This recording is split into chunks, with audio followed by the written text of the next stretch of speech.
Hi everyone, welcome to Concept Skills once again. Today we are going to start a new unit that is genetics. And genetics जो है वो आपका एक foundation unit है, चाहे आप मॉलिक्यूलर बायोलॉजी ले लो, बायोटेक्नोलॉजी ले लो, बायोटेक्नोलॉजिकल एंड इट्स एप्लीकेशन ले लो, तो उन सभी के लिए जो जेनेटिक्स है वो आपके पास फंडामेंटल है।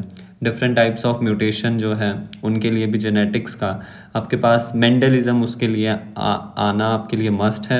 एंड जो कुछ बेसिक चीज़ें हैं वो आपको पता होनी चाहिए जेनेटिक्स के बारे में। सो आज का जो लेक्चर होगा वो काफ़ी बेसिक होगा, जिसमें we will be discussing pre Mendelism, जो भी बेसिक टर्म्स हैं रिलेटेड टू जेनेटिक्स उन्हें हम डिस्कस करेंगे। एंड हम मेंडलिज्म को भी डिस्कस करेंगे and the emasculation technique that is used by Mendel, right. So now सबसे पहले हम देख लेते हैं कुछ बेसिक टर्म्स का मतलब, जैसे कि हेरिडिटी और इनहेरिटेंस का क्या मतलब है। देखिए, हेरिडिटी जो वर्ड है that comes from heir, right. और हायर का मतलब क्या होता है, जो आपके पास ये कह लो नेक्स्ट जनरेशन में हमारे पास एक तरह का उत्तराधिकारी होता है। अब स्पेलिंग पता नहीं क्या होती है, उत्तराधिकारी मतलब समझ रहे हो ना, जैसे राजा है तो राजा अपनी राजगद्दी जो है वो अपने सन को देता है, वैसे ही यहाँ पे भी जो पेरेंट्स होते हैं वो अपने ऑफस्प्रिंग्स को कुछ आगे पास ऑन करते हैं, राइट। और इसी ट्रांसमिशन को, जो ये ट्रांसमिशन की प्रोसेस है, ट्रांसमिशन किस चीज़ का होता है एक्चुअली, ट्रांसमिशन हमारे पास कैरेक्टर्स का होता है, राइट। इसी ट्रांसमिशन को हम कह देते हैं हेरिडिटी और इनहेरिटेंस। तो हेरिडिटी और इनहेरिटेंस का क्या मतलब है, इट इन्वॉल्व्स द ट्रांसमिशन और the transfer of characters. Characters का मतलब है जेनेटिक इन्फॉर्मेशन जो होगी हमारे पास from parents to their offsprings, right. और ऐसा तो नहीं होता कि जो हमारे पेरेंट्स हैं उनसे हम बिल्कुल एग्जैक्ट मिलते हैं, कार्बन कॉपीज़ हैं। कुछ डिग्री से तो हम उनसे वेरी करते हैं अपने पेरेंट्स से। तो the degree by which offspring differ from parent generation with respect to various character is known as the variation. उन्हीं को ही हम वेरिएशंस कह देते हैं, राइट। नेक्स्ट इज कि जो ये वेरिएशन है इनका अल्टीमेट सोर्स है क्या, जो ये वेरिएशन हो रही है इनका अल्टीमेट सोर्स क्रॉसिंग ओवर है, दैट इज जेनेटिक रिकॉम्बिनेशन, जो कि हमारे पास मियोसिस में होता है। ड्यूरिंग स्पेसिफिकली बात करूँ तो मियोसिस 1 में होता है। मियोसिस 1 में भी हमारे पास प्रोफेज 1 में, प्रोफेज 1 में भी हमारे पास जाइगोटीन जो स्टेज होती है, ठीक है। प्रोफेज 1 के leptotene, zygotene, pachytene, diplotene and the diakinesis. But zygotene में नहीं, गलत बोल दिया, पेकाइटिन में ये क्रॉसिंग ओवर होती है, राइट। तो अल्टीमेट सोर्स वेरिएशन का क्रॉसिंग ओवर ही होती है, जो कि हमारे पास जर्म सेल में होती है। बेसिकली जर्म सेल से ही तो हमारे पास क्या बनते हैं, जर्म सेल से ही हमारे पास गैमीट्स बनते हैं। Germ cell usually somatic cell की तरह होते हैं, डिप्लॉयड, एंड गैमीट्स जो हैं वो हैप्लॉयड होते हैं। यहाँ पे क्या होगी, मियोसिस होगी, और इसमें भी मियोसिस 1 एंड मियोसिस 2 होगी, जिसमें हमारा कंसर्न मियोसिस 1 से है, और उसमें हमारे पास क्रॉसिंग ओवर होगी, राइट। वो भी किस स्टेज में, पेकाइटिन। अब क्लोन्स क्या होते हैं, क्लोन्स होते हैं they are the product of asexual reproduction. हमने एसेक्सुअल रिप्रोडक्शन पढ़ा हुआ है। एसेक्सुअल रिप्रोडक्शन में हम जो आपके पास ऑफस्प्रिंग्स होते थे, जो आपके पास ऑफस्प्रिंग्स फॉर्म होते थे, उन्हें हम क्या कहते थे, क्लोन्स कहते थे। Why we are calling them clones, because they are exactly same और exactly carbon copies of their parents,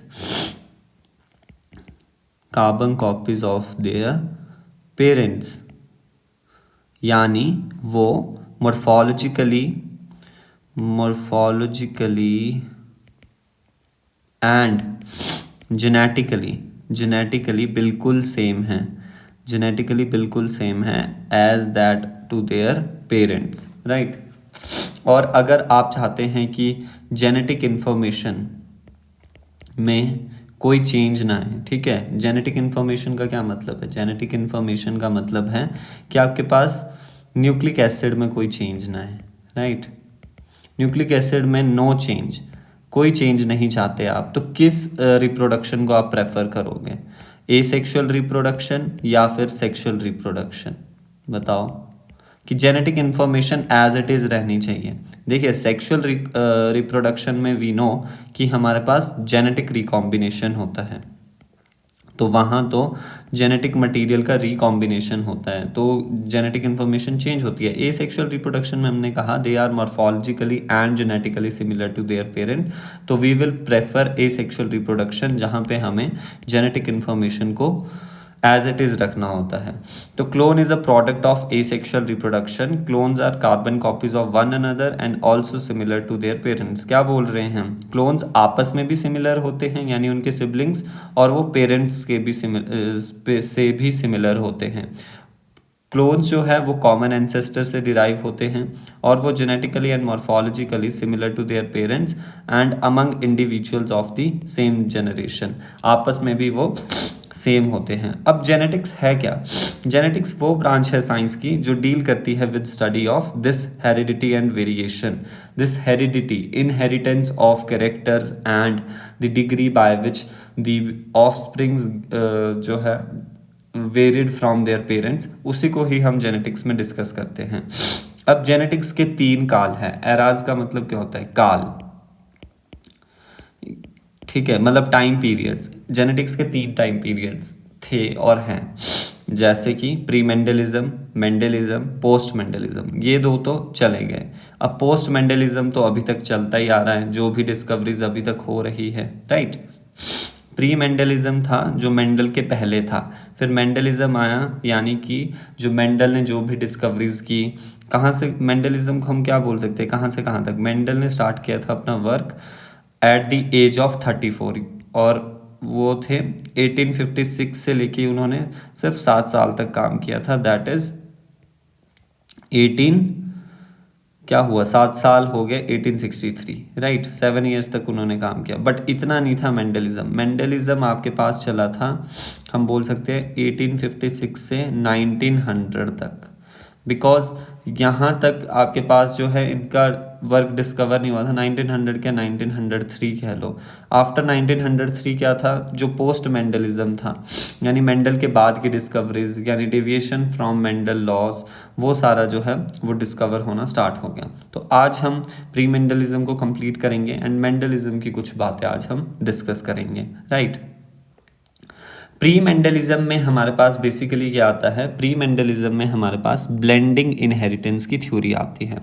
pre Mendelism में सिंपली ये बोलते थे कि एक मेल है एक फीमेल है, इससे कुछ चीज़ बनेगी, इससे कुछ चीज़ बनेगी फीमेल से, वो दोनों कंबाइन करेंगे और वो जाइगोट और न्यू इंडिविजुअल में चले जाएंगे, बस वो सिंपली ये बोलते थे। सो सबसे पहले थ्योरी हमारे पास मॉइस्ट वेपर थ्योरी है। इन थ्योरीज में आपको ये क्या इंपॉर्टेंट है, इसमें ज़्यादा आपको, अगर आपको ये याद नहीं रख सकते कि क्या हुआ, थोड़ा बहुत याद रखना है कि क्या है थ्योरी में, और वो भी मैंने फ्लो चार्ट में बना दिया है। थ्योरी का नाम पता होना चाहिए एंड जिसने उसको डिस्कवर किया उसका नाम पता होना चाहिए, right. Moist vapour theory Pythagoras ने की थी। वो कहते थे कि हर बॉडी पार्ट से वेपर्स निकलते हैं, यानी कि धुआं निकलता है, और जब क्वाइटस होता है मेल एंड फीमेल के बीच, तो हमारे पास एक एग्रीगेट बनता है उन वेपर से और न्यू इंडिविजुअल की फॉर्मेशन हो जाती है, that's it. Fluid theory, fluid theory Empedocles ने दी थी। वो कहते थे कि बॉडी पार्ट से फ्लूइड, देखिए vapour theory and fluid theory एक जैसी है। फ्लूइड थ्योरी में फ्लूइड को यूज़ किया है एंड वेपर थ्योरी में वेपर्स को। तो बॉडी पार्ट से फ्लूइड निकलता है, क्वाइटस होता है फीमेल बॉडी में, करवाया जाता है बाय द मेल, एंड एक कोएगुलेट बनता है इन फ्लूइड्स के मिक्सचर से, और एक हमारे पास न्यू इंडिविजुअल की फॉर्मेशन हो जाती है। Next is the reproductive blood theory. Reproductive blood theory is given by excuse me Aristotle. ये बोलते थे कि मेल एंड फीमेल में 2 टाइप के ब्लड मिलते हैं। एक मिलता है हमारे पास ब्लड जो है वो 2 तरह के मिलेंगे, the first is impure blood and दूसरा है हमारे पास प्योर ब्लड। तो सोलली हमारे पास एक इंडिविजुअल में एक ही टाइप का ब्लड प्रेजेंट होगा। इम्प्योर ब्लड जो है वो फीमेल में प्रेजेंट होगा एंड प्योर ब्लड जो है वो मेल में प्रेजेंट होगा, जो कि यहाँ पे भी लिखा है, राइट। तो जब फर्टिलाइजेशन होगी तो और जाइगोट बनेगा, ठीक है। और जाइगोट में हमारे पास दोनों प्योर एंड इम्प्योर ब्लड आते हैं। ये इंपॉर्टेंट है कि फीमेल में हमारे पास इम्प्योर है, मेल में हमारे पास प्योर ब्लड है। प्योर कौन सा? रिप्रोडक्टिव ब्लड, एक अलग तरह का ब्लड है। हम नॉर्मल ब्लड की बात नहीं कर रहे, we are considering the reproductive blood, right. तो जाइगोट में हमारे पास दोनों pure and impure blood present होते हैं। एंड जो कंट्रीब्यूशन होता है फीमेल पार्टनर का वो मोर होता है in the transmission of character, यानी जाइगोट में इम्प्योर ब्लड ज़्यादा होगा, इम्प्योर ब्लड ज़्यादा होगा as compare to pure blood. Then comes next theory, the theory of preformation and homunculus. ये दी थी स्वामा डैम ने। ये क्या बोलती थी थ्योरी कि जो आपके पास गैमीट्स है ना, गैमीट्स में ऑलरेडी एक मिनिएचर फॉर्म है, miniature pre existing embryo form है, embryo present in gametes. Gametes में पहले ही, चाहे आपके पास स्पर्म हो चाहे आपके पास एग हो, तो एक मिनिएचर फॉर्म ऑफ एम्ब्रियो जो है वो पहले से ही प्रेजेंट है। और उस मिनिएचर फॉर्म को हमने क्या कह दिया? ह्यूमनक्यूलस। क्या कहा? ह्यूमनक्यूलस। बस ये ही बात की। फिर कुछ साइंटिस्ट बोलते थे, तो दो तरह के साइंटिस्ट हुए। एक बोलते थे कि वो ह्यूमनक्यूलस सिर्फ स्पर्म में प्रेजेंट है। कुछ साइंटिस्ट बोलते थे कि वो homunculus pre existing miniature form of embryo जो है वो ओवम में यानी कि एग में प्रेजेंट है। दो तरह के साइंटिस्ट हो गए, स्पर्मेसिस्ट एंड ओविसिस्ट। तो यही थ्योरी है कि a miniature form of embryo is already present in gametes, fertilization trigger its growth. तो क्या होता है, जैसे ही ये स्पर्म एंड एग फर्टिलाइज करेंगे तो जो वो मिनिएचर प्री एग्जिस्टिंग फॉर्म है वो उसकी ग्रोथ को ट्रिगर करता है, राइट। नेक्स्ट हमारे पास है पार्टिकुलेट थ्योरी। पार्टिकुलेट थ्योरी जो है वो मॉपर्टियस ने दी थी। वो क्या कहते थे? वो ये बोलते थे, उन्होंने डिस्कार्ड कर दी थी। ये सारे कैसे है? डिस्कार्डेड फॉर्म में आगे आगे बढ़ रही है कि पहली को डिस्कार्ड किया, सेकंड को डिस्कार्ड किया, थर्ड को, फोर्थ को, अब फिफ्थ की बारी।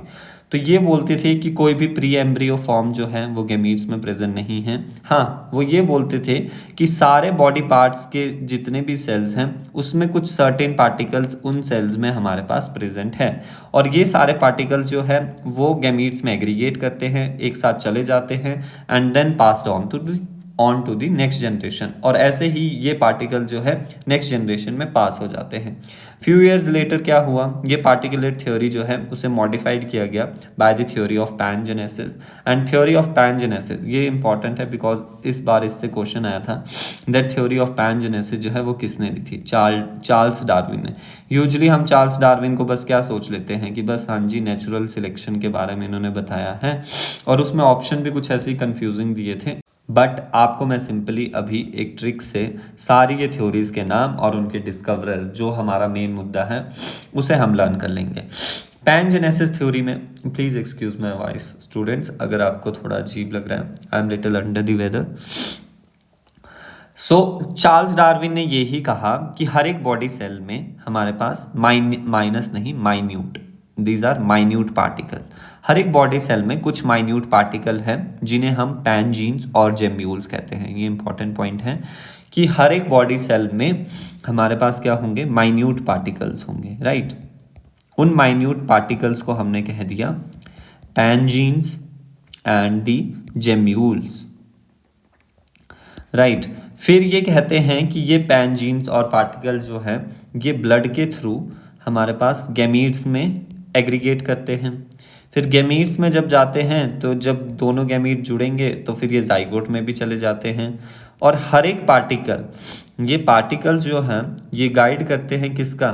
ये गाइड करते हैं formation and the growth of certain organs, growth of organs. और उससे ही फिर हमारे पास क्या हो जाता है? न्यू इंडिविजुअल फॉर्म हो जाता है, राइट। ये भी बात की है कि हर एक बॉडी सेल में माइन्यूट पार्टिकल्स हैं जिन्हें हम पैनजीन्स कहेंगे या फिर जिन्हें हम जेम्यूल्स कहेंगे। वो माइग्रेट करते हैं via blood into the gametes और फिर वो सेम जाइगोट में भी चले जाते हैं।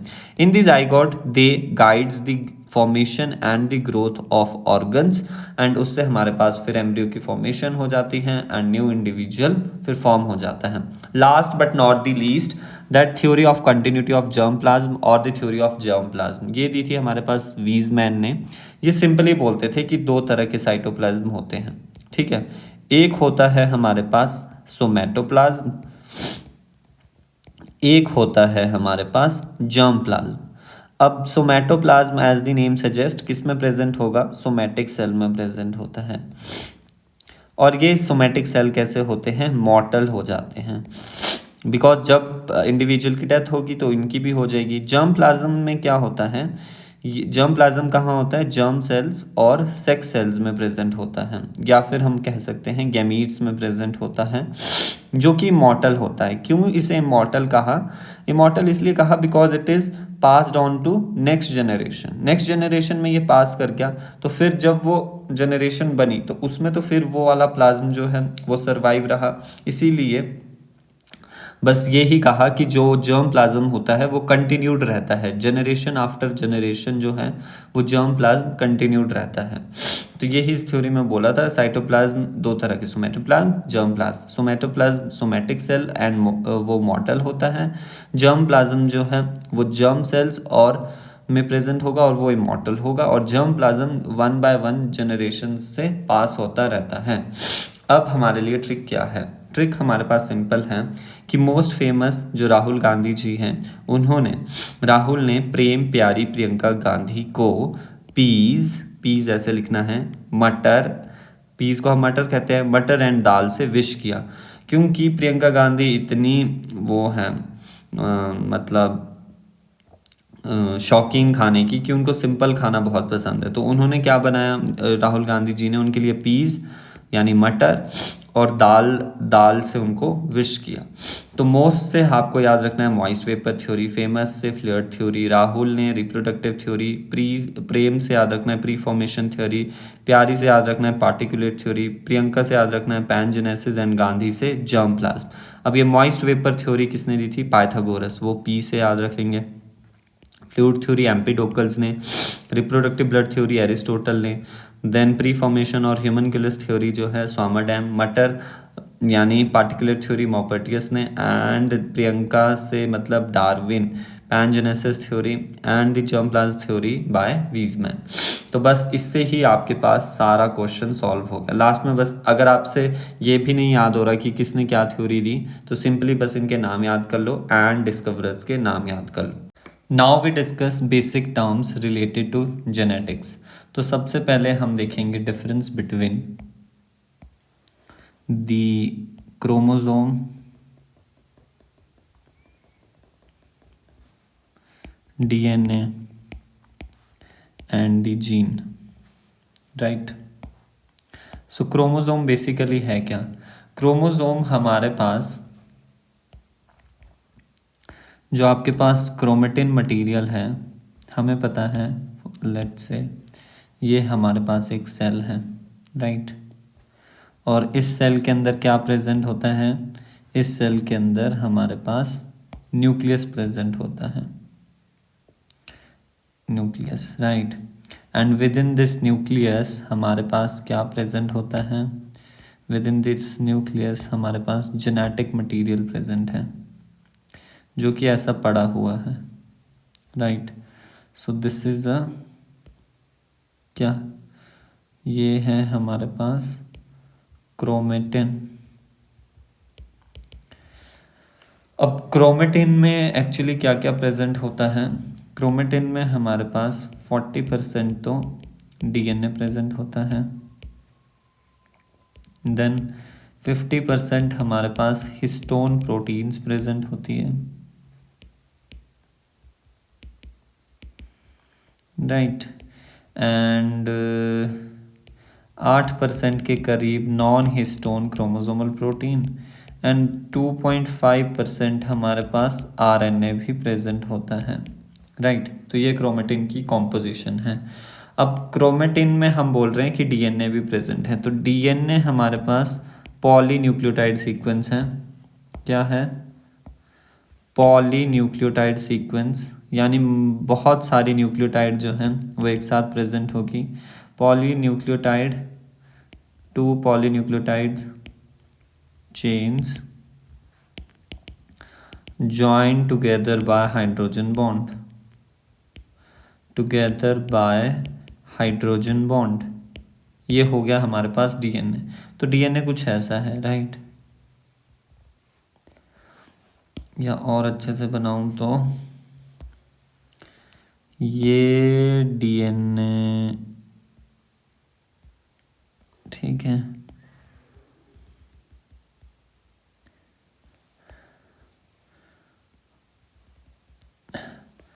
ये हमारे पास 2 पॉलीन्यूक्लियोटाइड चेन है, एक है 5 प्राइम टू 3 प्राइम और दूसरी है 5 prime to 3 prime, and this chain is join together by the hydrogen bond. Hydrogen bond से ये जुड़ी हुई है। ये कुछ डीएनए ऐसा है हमारे पास प्रेजेंट। और ये जो ब्लू ब्लू आपको लाइंस दिख रही हैं, ये क्या है? ये पॉलीन्यूक्लियोटाइड चेन्स हैं और ये बैकबोन है एक्चुअली।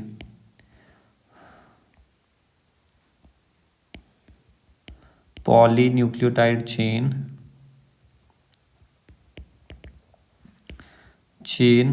जो कि शुगर एंड फॉस्फेट की बैकबोन भी कहलाती है, राइट। तो ये डीएनए का कुछ स्ट्रक्चर है। एंड पिंक पिंक हमारे पास हाइड्रोजन बॉन्ड्स हैं बिटवीन नाइट्रोजनस बेसिस। तो डीएनए का मतलब हमें समझ आ गया क्या है। फिर हमारे पास इस क्रोमोसोम में हमारे पास हिस्टोन प्रोटीन भी है और नॉन हिस्टोन क्रोमोसोमल प्रोटीन भी है। तो ये नॉर्मल हमारे पास कैसा है, यहाँ पे हम लिख सकते हैं नॉर्मल, रेस्टिंग और नॉन डिवाइडिंग सेल, ठीक है। रेस्टिंग और नॉन डिवाइडिंग सेल है ये। बट जब हमारे पास डिवाइडिंग सेल होता है, let's say this is a dividing cell, right, and इसका न्यूक्लियस अब कैसा होगा? इसके न्यूक्लियस में हमारे पास क्रोमोसोम देखने को मिलेंगे, यानी ये ही जेनेटिक मटेरियल जो है अब कंडेंस हो गया है, राइट। क्रोमोसोम्स अच्छे से बनाते हैं, ये देख लीजिए, ये कंडेंस्ड फॉर्म ऑफ क्रोमेटिन है। तो क्रोमेटिन और क्रोमोसोम में क्या अंतर है? कुछ नहीं है। कॉम्पोजिशन में तो कुछ अंतर नहीं है, बस जो क्रोमेटिन है वो हमारे पास टेंगल्ड फॉर्म में है, टेंगल्ड, एंटेंगल्ड कह लो, वेट, एंटेंगल्ड फॉर्म है of DNA in non dividing cell. और ये हमारे पास कॉइल्ड और पैक्ड फॉर्म है डीएनए की, right, packed form of DNA. फिर ये सेल अब कैसा है? This cell is actually dividing cell. Dividing cell में ही हमारे पास क्रोमोसोम देखने को मिलेंगे। तो क्रोमोसोम्स जो हैं, दीज आर क्रोमोसोम्स, ये visible only in dividing cell. अब वो माइटोसिस भी हो सकती है, डिवीजन, डिवाइडिंग सेल, और वो मियोसिस भी हो सकती है। क्रोमोसोम और डीएनए में समझ आ गया। अब यहाँ पर जो जीन है उसका मतलब हम इस डीएनए में ही समझ लेते हैं। लेट्स से ये वाला पार्ट जो है, for example this much part, ढंग से बना नहीं, दिस मच पार्ट जो है कोड्स फॉर आई कलर। तो ये पर्टिकुलर सेगमेंट है, ये हमारे पास क्या है? पर्टिकुलर सेगमेंट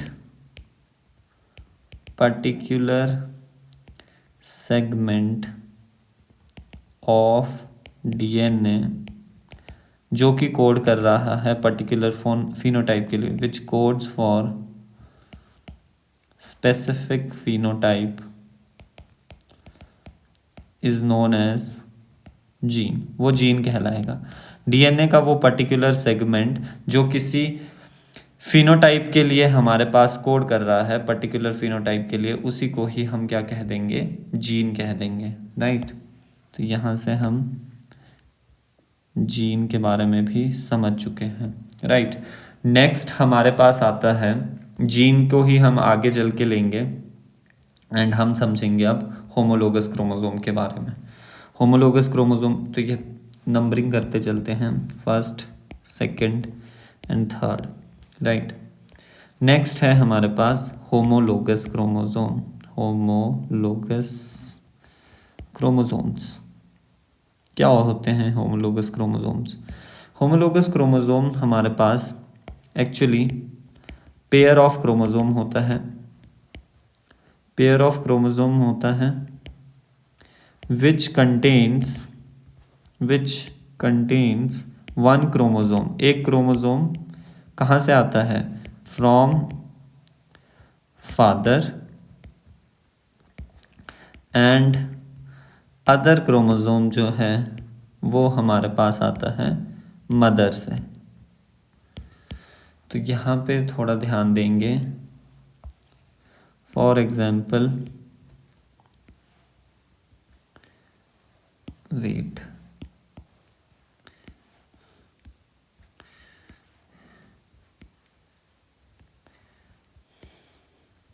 होमोलोगस क्रोमोसोम आपस में दिखने में कैसे होते हैं? बिल्कुल सिमिलर होते हैं, राइट। ये पॉइंट भी हम लिख देंगे, that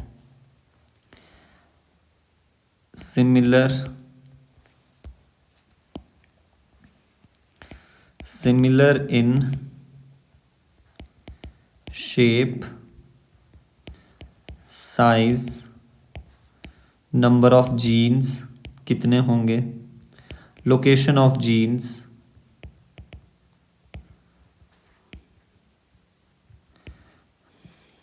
but the genotype of genes might be different। एक चीज डिफरेंट हो सकती है, that is alleles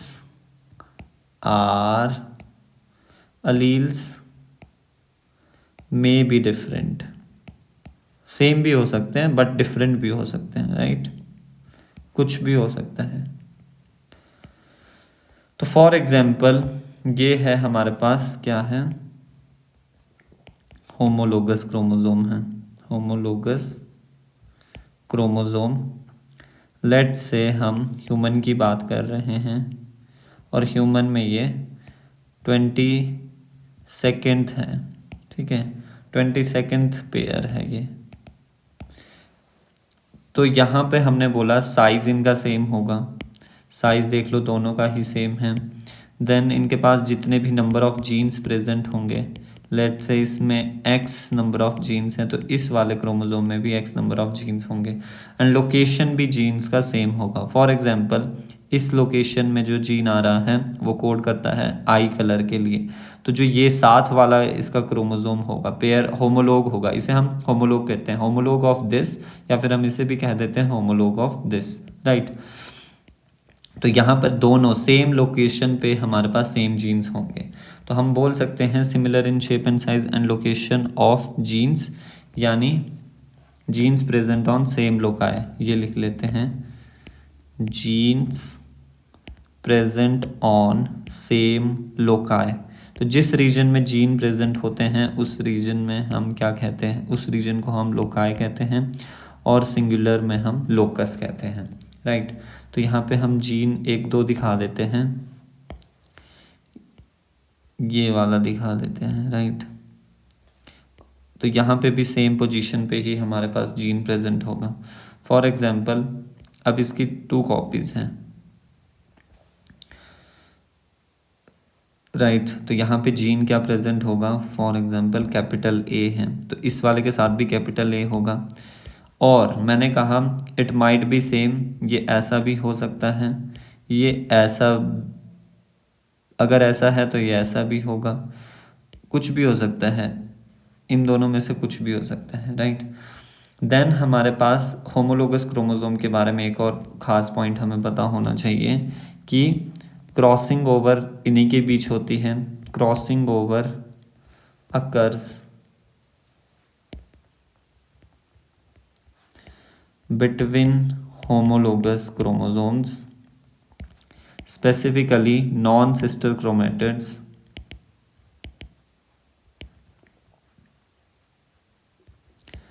of homologous chromosome।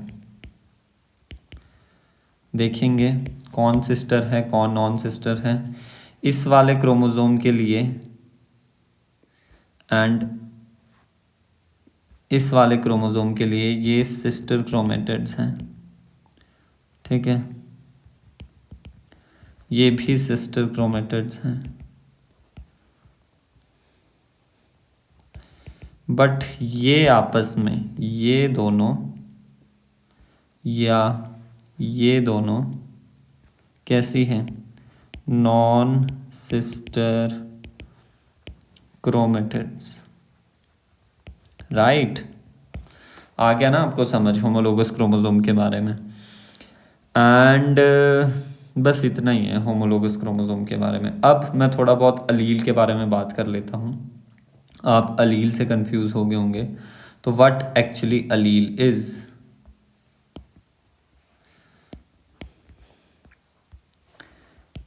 Aleel basically, allele की बात करें ये हमारे पास जीन ही है। अलील बेसिकली हम किसको कह रहे हैं, जीन को ही कह रहे हैं। Actually allele is a gene, वो जीन ही है, राइट। बट अलील ऑल्टरनेटिंग और we can say slightly different form होती है एक जीन की, different form of the gene. एक जीन में हमारे पास दो अलील्स आते हैं, राइट, दो अलील्स आते हैं। अब ये अलील्स जो हैं होमोजाइगस भी हो सकते हैं और ये अलील्स हेट्रोजाइगस भी हो सकते हैं, डिपेंड ऑन द सिचुएशन, ठीक है। अब बात करते हैं कैसे ये अलील्स प्रेजेंट होंगे। For example this is homologous chromosome 1, तो हमारे पास यहाँ पे तीन सिचुएशंस हो सकती हैं। फॉर एग्जांपल हम किसकी बात कर रहे हैं, आई कलर के लिए जीन की बात कर रहे हैं। तो if they are both homologous chromosome, तो इस जीन की लोकेशन हमारे पास सेम लोकस पे होगी on this homologous pair of chromosome. Let say पहली कंडीशन है हमारे पास कैपिटल बी और कैपिटल बी, यानी दोनों ही अलील्स जो हैं विद इन अ जीन, ये हमारे पास क्या हुआ, ये हमारे पास एक जीन हुआ जिसमें हमारे पास दो अलील्स प्रेजेंट है। कंडीशन ये भी हो सकती है कैपिटल बी या फिर स्मॉल बी, ये एक और कंडीशन हो सकती है। यानी एक जीन में हमारे पास अब कितने हैं, एक जीन में हमारे पास दो ही अलील आए, बट वो कैसे आए, डिफरेंट डिफरेंट आए। या फिर कंडीशन ये भी हो सकती है capital B small B, right. तो ये वाली कंडीशन एंड ये वाली condition, first and second and third, तीन कंडीशन हैं। तो फर्स्ट एंड सेकंड जो है that are homozygous, homozygous condition है अलील्स की। और थर्ड वाली कंडीशन में हमारे पास हेटेरोजाइगस कंडीशन है। हेटेरोजाइगस का मतलब ही है जब दो डिफरेंट टाइप्स के अलील प्रेजेंट हो, ठीक है। और होमोजाइगस का मतलब है सेम फॉर्म आपके पास अलील्स की प्रेजेंट हो with in a single gene. फिर एक और कंडीशन आती है हमारे पास हेमीजाइगस कंडीशन। क्या आती है, हेमीजाइगस कंडीशन। हेमीजाइगस कंडीशन नाम से ही पता चल रहा है, हेमी मीन्स आधा, when there is only one allele in a single gene, जब आपके पास बोथ सिमिलर अलील्स, लिख लेते हैं फटाफट, अलील्स, इसमें both dissimilar alleles, only one allele in a gene, एक जीन में हमारे पास एक ही अलील है। ऐसा किस में हो सकता है पॉसिबल? ये पॉसिबल है गैमीट्स में। गैमीट्स में वी नो, जब हमारे पास गैमीट्स का फॉर्मेशन होगा तो क्या होता है एक्चुअली, अगर आप होमोलोगस क्रोमोसोम्स को देखें, ऐसा होता है कि होमोलोगस क्रोमोसोम अरेंज होते हैं इन दी मेटाफेज, और ये फिर मेटाफेज 1 में सेपरेट हो जाते हैं। तो फिर अब एक डॉटर सेल में कैसे गया, ये एक होमोलोगस क्रोमोसोम का सेट और ये वाला एक सेट। तो हम देख सकते हैं कि यहाँ पर अगर बी बी, लेट से ए सी सी, ऐसे जीन्स थे इन क्रोमोसोम्स के ऊपर डिफरेंट प्रेजेंट, तो अब जब ये सेपरेट हुआ, ये सेपरेट हुआ, now we can see A B and see A B.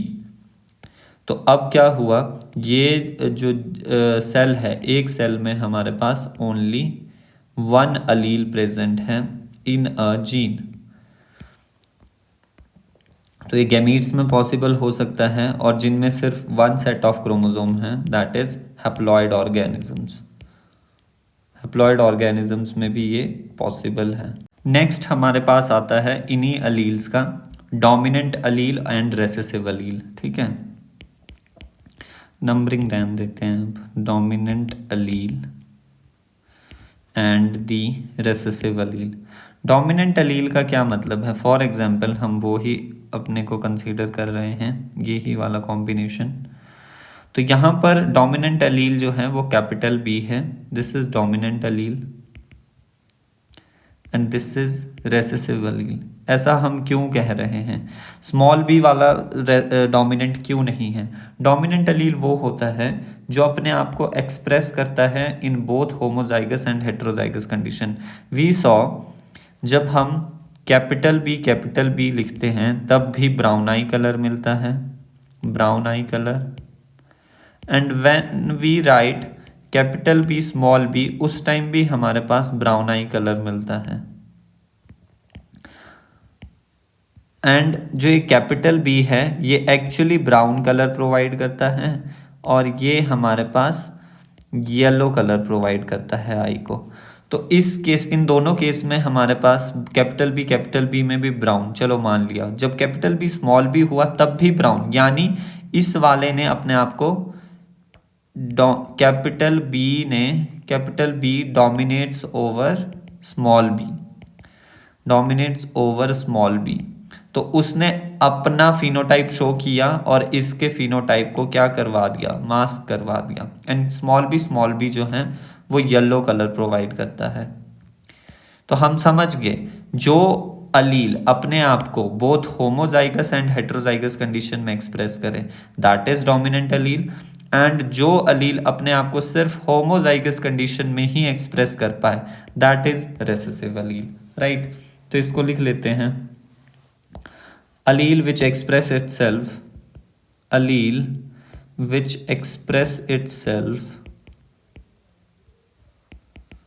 in both homozygous and heterozygous condition is known as dominant allele, that is capital B here, and the allele which express itself only in homozygous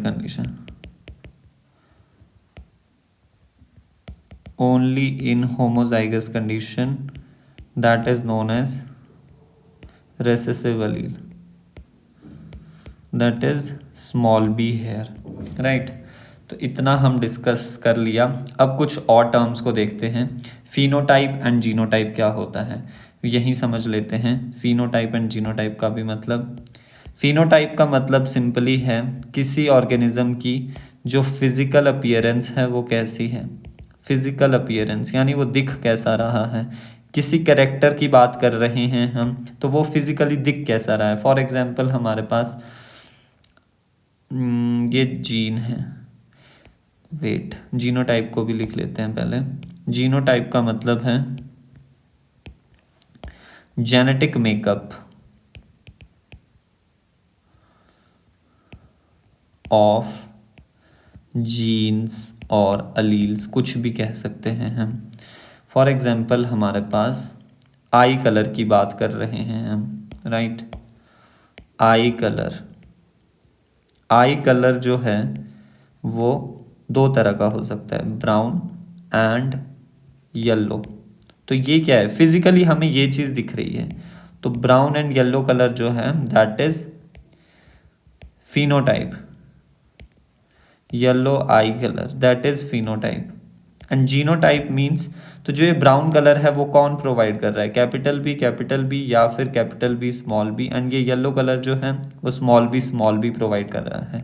तो this genetic makeup ये हमारे पास कहलाता है genotype. I think आपको ये clear हो गया होगा। अब कैरेक्टर और ट्रेट के बारे में बात करते हैं। कैरेक्टर और ट्रेट में क्या डिफरेंस है। कैरेक्टर कोई भी इनहेरिटेबल फीचर हो सकता है एंड ट्रेट हमारे पास उसकी ऑल्टरनेटिंग फॉर्म होती है। क्या वो कहा, for example we are considering height. अब हाइट हमारे पास टॉल भी हो सकती है एंड ड्वार्फ भी हो सकती है। तो हाइट हमारे पास यहाँ पे क्या हो गया, कैरेक्टर, एंड ये ऑल्टरनेटिंग और कॉन्ट्रास्टिंग फॉर्म जो हुई ये हमारे पास ट्रेट्स हो गए। तो we can write character is any inheritable feature. जो इनहेरिटेबल का क्या मतलब होता है, इनहेरिटेंस का ही मतलब है ट्रांसफर, जो कि ट्रांसफर हो सके from parent to offspring. And trait का मतलब ही है हमारे पास ऑल्टरनेटिंग या फिर कॉन्ट्रास्टिंग मतलब बिल्कुल अलग, एक बिल्कुल टॉल एक बिल्कुल शॉर्ट, वो हमारे पास ट्रेट है। ऑल्टरनेटिंग फॉर्म और contrasting form of a character. तो इफ आई एम सेइंग कि मुझे आइसक्रीम खानी है और आइसक्रीम का जो फ्लेवर है that flavour is a character, flavour is a character, right. And जो आपके पास डिफरेंट फ्लेवर्स हैं लाइक वनीला हो गया, स्ट्रॉबेरी हो गया, दी ब्लैक करंट हो गया, दी चॉकलेट हो गया, कुछ भी हो गया, तो ये सारे हमारे पास ट्रेट्स हैं जो भी ऑल्टरनेटिंग फॉर्म होती है किसी कैरेक्टर की।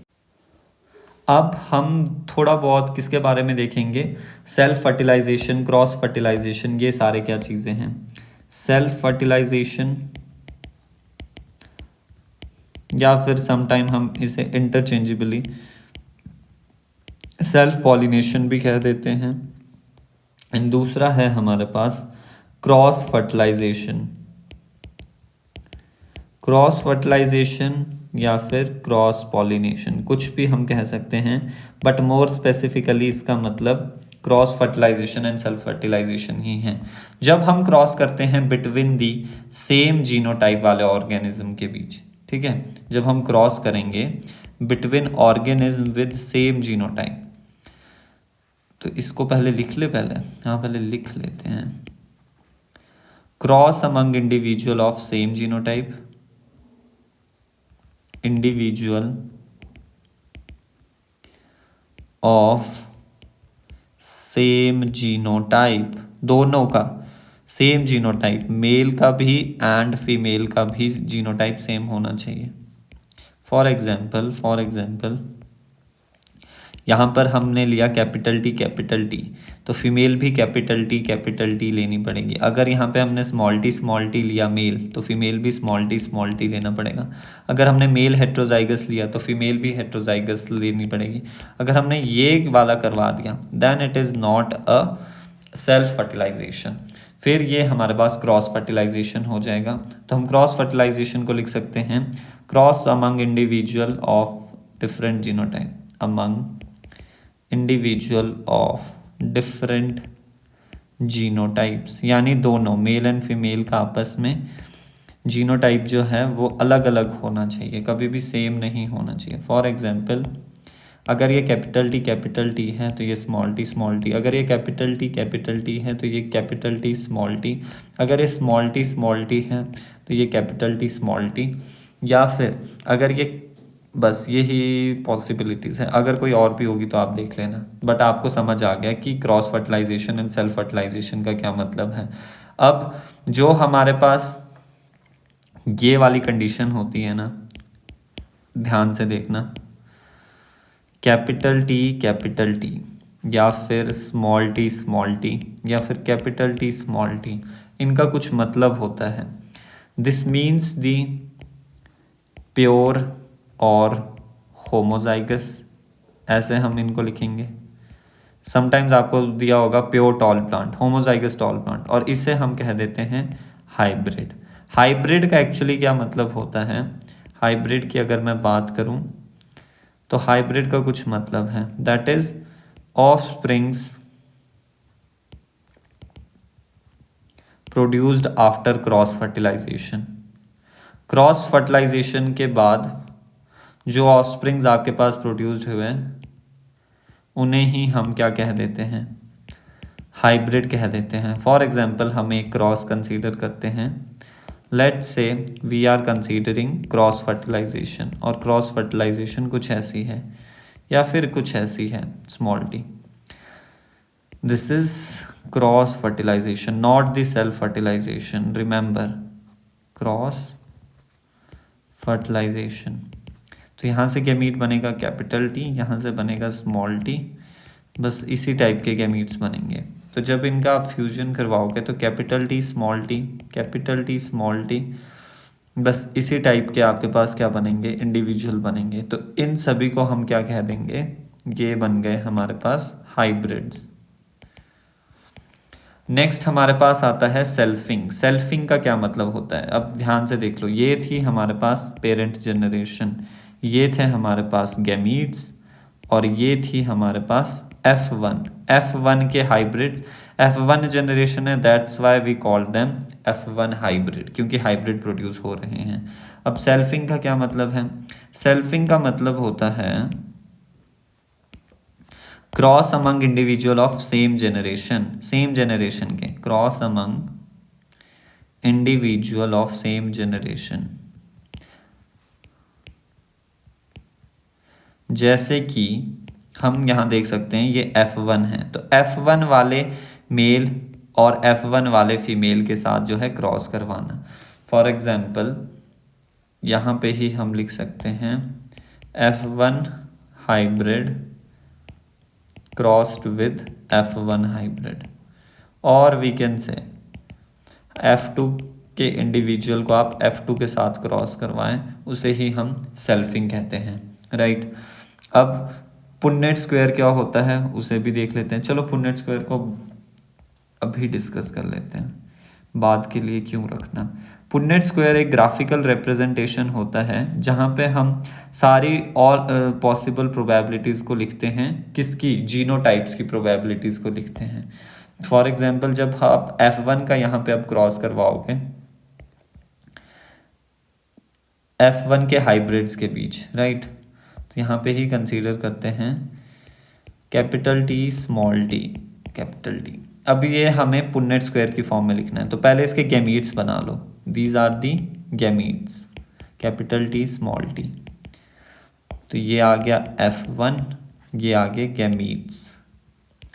अब इसे आपको क्रॉस करवाना है, तो दो तरीके होते हैं, या तो आप क्या कर लो, फोक लाइन मेथड से कर लो, यहाँ पे रिप्रेजेंट कर लेता हूँ कि ये वाला मेल गैमीट इसके साथ फर्टिलाइज कर गया, या फिर ये वाला मेल गैमीट इसके साथ फर्टिलाइज कर गया एग के साथ, ये वाला मेल गैमीट इसके साथ फर्टिलाइज कर गया फीमेल गैमीट के साथ, या फिर ये वाला मेल गैमीट जो है इसके साथ फर्टिलाइज कर गया। This method is known as folk line method. तो अब इंडिविजुअल कैसे बनेंगे F2 में, वो हमें देखना है। F2 में बनेगा जब इसको आप किसके साथ क्रॉस करवा रहे हो, कैपिटल टी को कैपिटल टी के साथ। तो कैपिटल टी यहाँ पे हमारे पास बनेगा कैपिटल टी स्मॉल टी, यहाँ पे हमारे पास बनेगा स्मॉल टी, एंड यहाँ पर हमारे पास नहीं, हाँ स्मॉल टी, एंड इधर मैंने शायद गलती कर दी। हाँ, इस वाले केस में हमारे पास कैपिटल टी स्मॉल टी बनेगा एंड इस वाले केस में स्मॉल टी। तो ये है फोक लाइन मेथड। या फिर एक दूसरा मेथड भी है, that is पुन्नेट square method.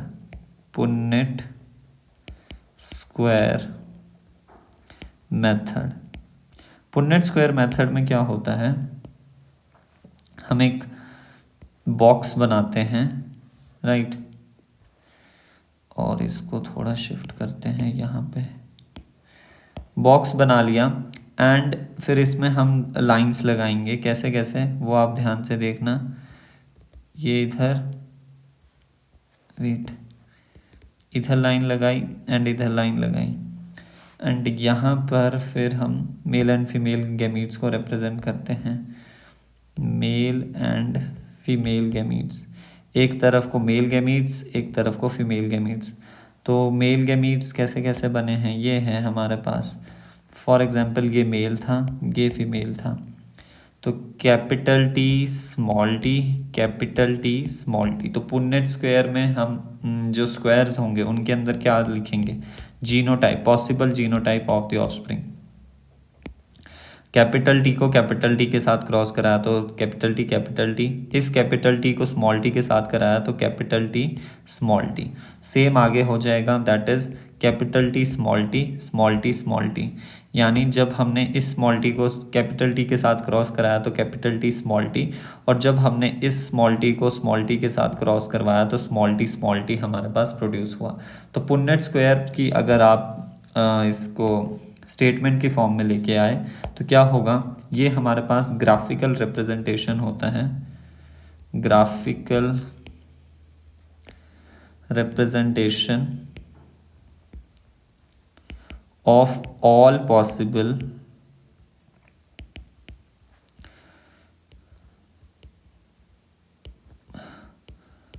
probabilities of genotypes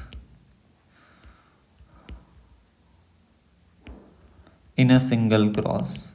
जो एक सिंगल क्रॉस है उसमें जितने भी पॉसिबल आपके पास जीनोटाइप्स पॉसिबल हो सकते हैं, किसके, ऑफ स्प्रिंग्स के जीनोटाइप्स की बात कर रहे हैं, उनको हम इधर रिप्रेजेंट करते हैं, right.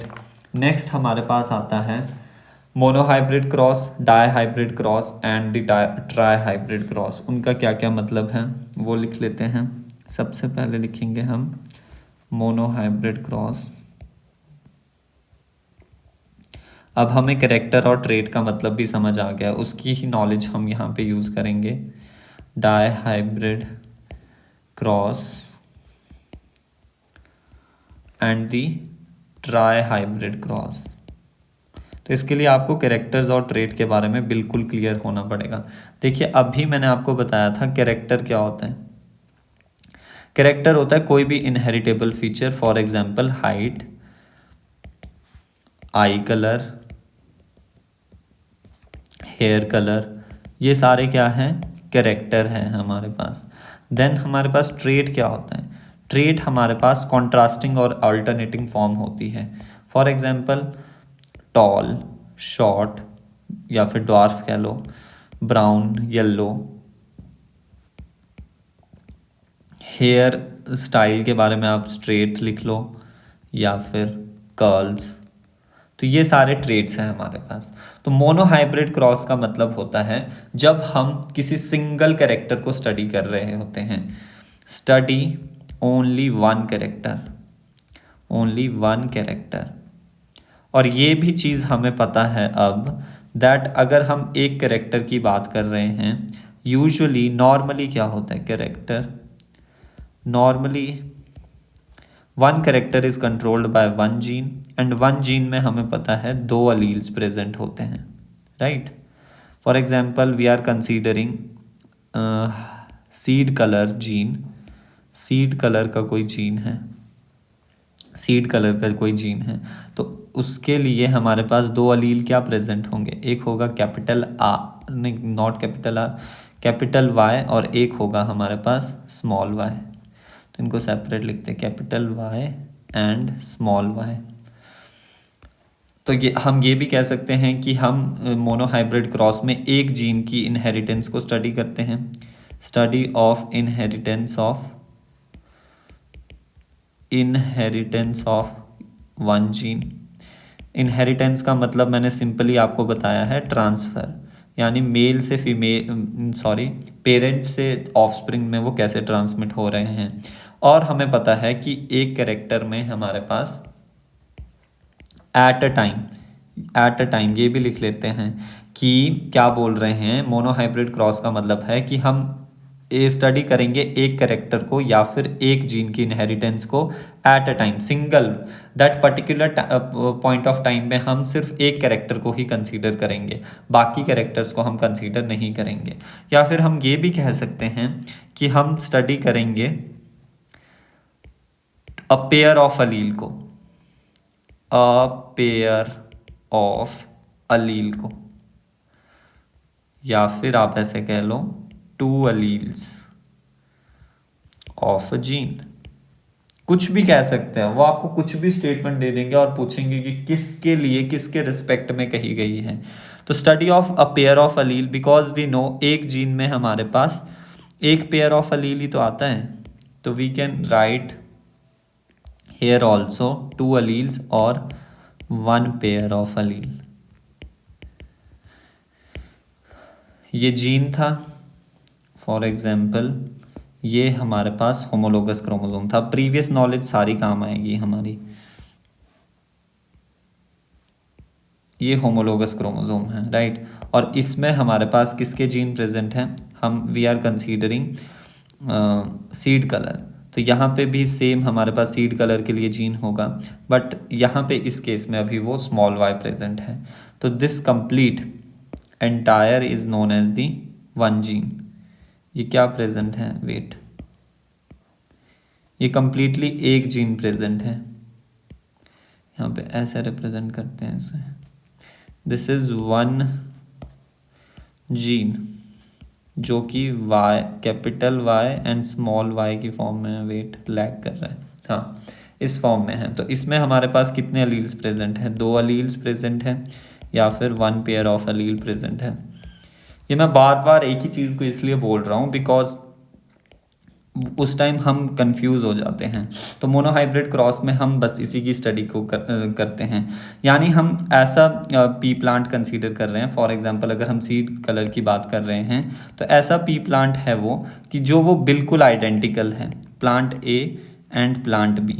Plant A and plant B जो है, ये मैंने क्या कर दिया, plant A and plant B वो दोनों आपस में बिल्कुल सेम हैं, चाहे फिर वो सीड का शेप हो, हाइट हो, फिर पॉड का शेप हो, फ्लावर का कलर हो, फ्लावर की पोजीशन हो, वो दोनों आपस में सेम है, बट वो एक ट्रेट में या फिर एक कैरेक्टर में डिफर करेंगे, नॉट अ ट्रेट, एक कैरेक्टर में वो वेरी करेंगे। यानी एक जो होगा उसके येलो सीड्स होंगे और दूसरा जो होगा उसके ग्रीन सीड्स होंगे, बस।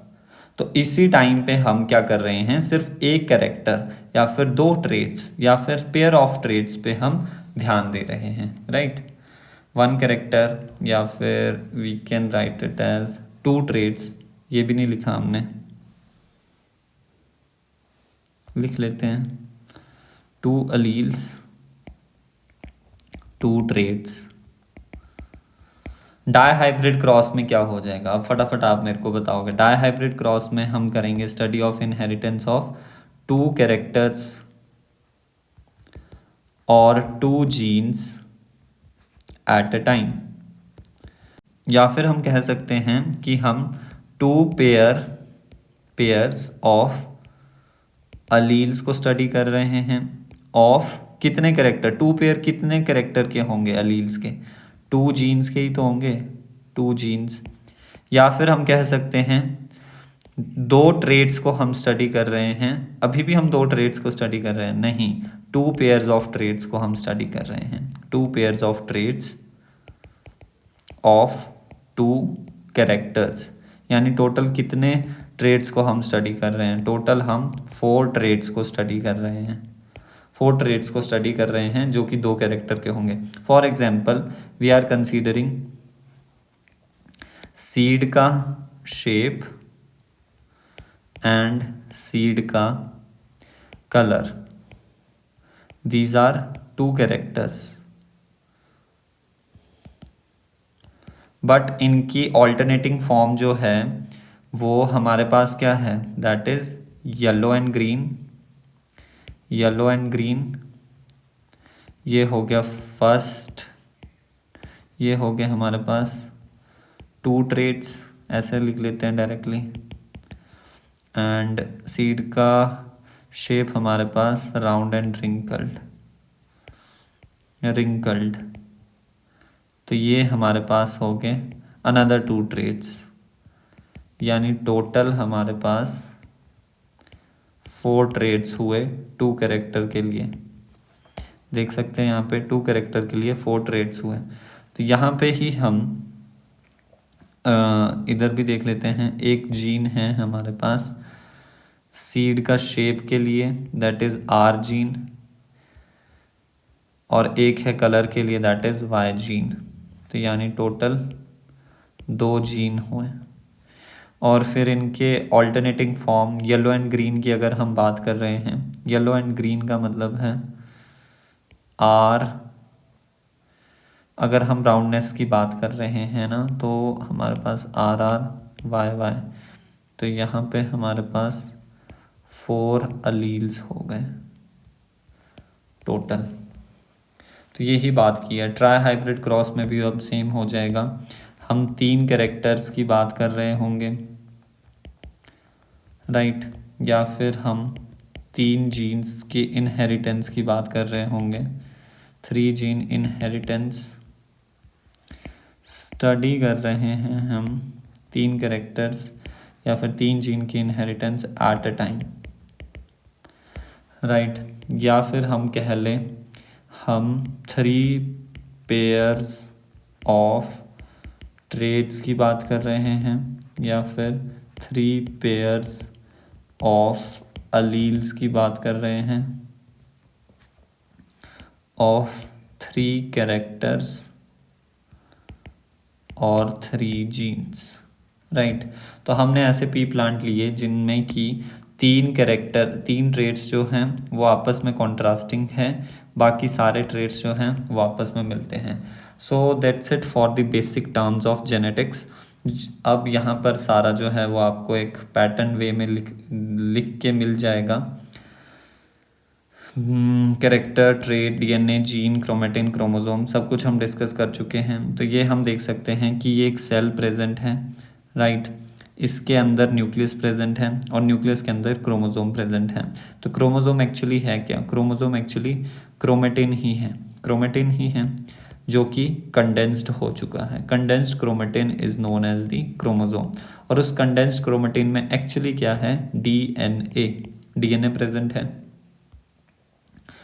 डीएनए प्रेजेंट है। एंड डीएनए में हमारे पास कुछ कुछ जगह पे क्या प्रेजेंट होते हैं, जीन्स प्रेजेंट होते हैं जो पर्टिकुलर हमारे पास फिनोटाइप के लिए कोड करते हैं। तो ये हम देख सकते हैं डबल स्ट्रैंडेड डीएनए है। डबल स्ट्रैंडेड डीएनए में हमारे पास क्या होती है, क्वाइलिंग बताई है बेसिकली ये डीएनए की, कि डीएनए से हमारे पास क्रोमोसोम कैसे फॉर्म होता है, ठीक है, डीएनए टू क्रोमोसोम की जर्नी बताई गई है ये। तो डबल स्ट्रैंडेड डीएनए है। इसके साथ हमारे पास क्या होता है, जब हिस्टोन का ऑक्टामर आएगा, हिस्टोन प्रोटीन आती है, ऑक्टामर, अगर किसी को याद आ रहा होगा मोल बायो का, तो हिस्टोन ऑक्टामर में H2A एंड H2B के डायमर प्रेजेंट होते हैं, एंड H2A H2B का डायमर प्रेजेंट हो गए, H3 एंड H4 के भी डायमर प्रेजेंट होंगे, यानी ये 2 हैं। तो ये टोटल कितनी होगी, 4 हो गए, सॉरी 8 हो गए, 8 हो गए हिस्टोन प्रोटीन में, हिस्टोन ऑक्टामर में 8 हिस्टोन मॉलिक्यूल्स, किसमें? ऑक्टामर में, that's why we called it as octamer. अब जब हमारे पास ये ऑक्टामर जो है डीएनए के साथ राउंड लेता है, ऑक्टामर प्लस 2/3 ऑफ डीएनए, ये बनाते हैं हमारे पास न्यूक्लियोसोम, और न्यूक्लियोसोम में अप्रॉक्स हमारे पास 200 बेस पेयर आते हैं। फिर ये पैक होगा क्रोमेटिन, ये क्रोमेटिन की फॉर्म में नॉर्मली रहता है डीएनए। फिर during cell division, as the cell division progress, जैसे जैसे सेल डिवीजन प्रोग्रेस करती है वैसे वैसे क्रोमेटिन की लूपिंग होती है। तो क्रोमेटिन से फिर हमारे पास सबसे पहले क्या बनता है? सोलेनॉइड बनता है, solenoid form, then super solenoid form, super solenoid के बाद हमारे पास क्रोमेटेड फॉर्म बनती है, एंड क्रोमेटेड फॉर्म जो है that is converted to the chromosome. और अगर अब मैं बात करूं, डबल स्ट्रैंडेड डीएनए जो है वो 2 नैनोमीटर वाइड होता है, ठीक है, और जो एक क्रोमोजोम है that is 1400 nanometre wide.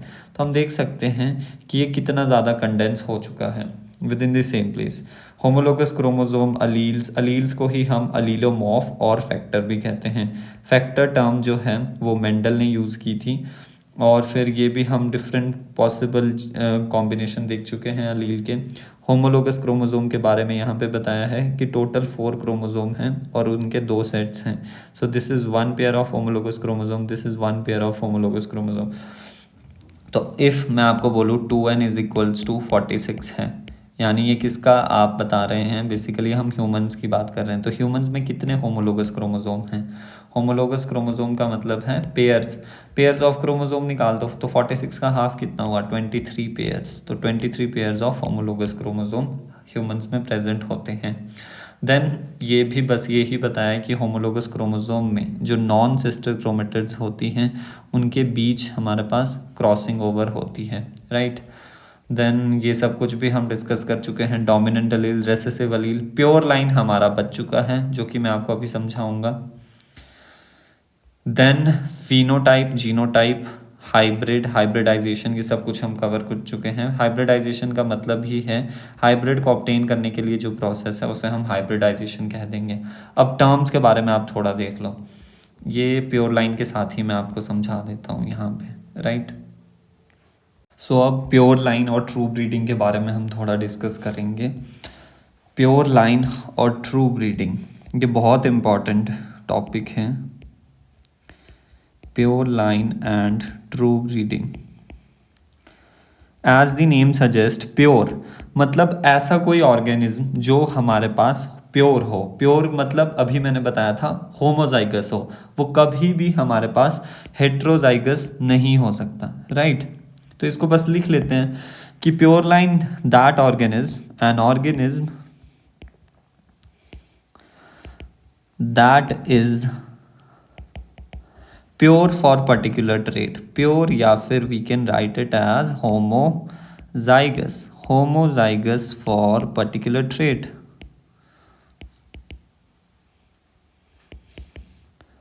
Can never be heterozygous, never be heterozygous, कभी भी हेट्रोजाइगस नहीं होगा वो। और ऐसा प्योर लाइन हमें मिलता कब है? Pure line obtained after,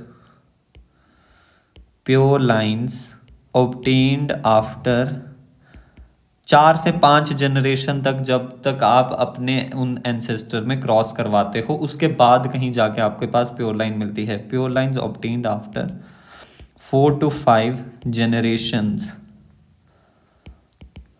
right. और या फिर हम ऐसे भी कह सकते हैं कि वो प्योर किस बेसिस पे हो? जेनेटिकली प्योर होना चाहिए, जेनेटिकली प्योर होना चाहिए। मतलब अगर वो कैपिटल टी है तो वो कैपिटल टी ही रहे आगे तक भी। और ऐसा हम कैसे पॉसिबल कर सकते हैं? सेल्फ फर्टिलाइजेशन, या फिर हम बोले सेल्फ पॉलिनेशन। ये सेल्फ पॉलिनेशन से ही, self fertilization and self pollination से ही पॉसिबल है, बिकॉज उसमें हम सेम जीनोटाइप वाले इंडिविजुअल के बीच क्रॉस करवाते हैं, सेम जीनोटाइप वाले इंडिविजुअल के बीच क्रॉस करवाते हैं। तो अब देख लेते हैं कैसा प्रोसीजर है इनको प्रोड्यूस करने के लिए। फॉर एग्जांपल हमें चाहिए want pure line of tall plant. ठीक है, तो मेंडल ने कैसे काम किया था, तो उनको पहले पता नहीं था। देखिए एक्चुअली होता क्या है ना कि अब कैपिटल टी है, कैपिटल टी स्मॉल टी है, दोनों ही हमारे पास कैसे हैं, टॉल है। एंड अब वी डोंट नो, फिजिकली तो हमारे को टॉल ही दिख रहा है ना plant, we don't know either वो कैपिटल टी है और कैपिटल टी स्मॉल टी है। तो उसको इंश्योर करने के लिए हम इनका क्या करवाते हैं, 4 से 5 जनरेशन तक कंटिन्यूस क्रॉस करवाते रहेंगे, सो दैट हमारे पास ये अश्योरिटी हो जाए कि जो हमारे पास प्लांट मिल रहा है दैट इज प्योरली होमोजाइगस। तो capital T is crossed with capital T, so we got capital T all offsprings. फिर उनके बीच सेल्फिंग करवाएंगे, फिर हमारे पास कैपिटल टी मिलेंगे, फिर उनके बीच सेल्फिंग करवाएंगे, फिर कैपिटल टी मिलेंगे, फिर इनके बीच सेल्फिंग करवाएंगे, और फिर ये प्रोसीजर चलता ही चला जाएगा। फिर ये जो हमारे पास मिला ये एक्चुअली हमारे पास pure line of tall plant, ये कहला सकती है टॉल प्लांट की प्योर लाइन। सेम ड्वार्फ के लिए भी ऐसा ही होगा कि small T is crossed with small T, तो हमारे पास स्मॉल टी ही मिला।